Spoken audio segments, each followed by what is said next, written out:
Hi guys! Happy Monday! So yan, nandito kami ngayon sa Hard Point. Hinahanap lang ni Isaac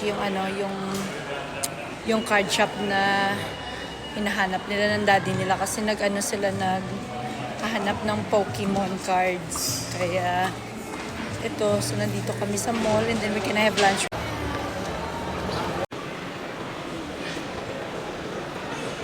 Ito yung hinahanap nila guys, yung Sunshine Collectibles. Yeah, they have that, yeah.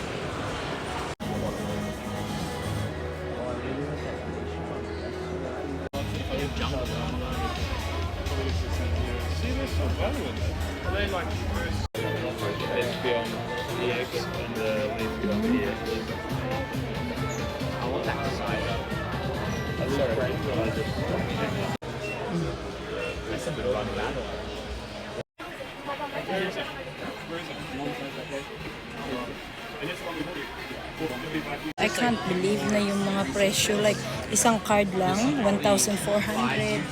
Just kung Pokemon, very expensive.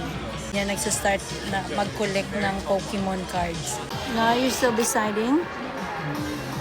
Tingnan nyo, show the guys your hat, oh. Look at his hat. Na Sam. Pinagawa niya yan last time sa market nung pumunta kami dun. So yeah, ayan.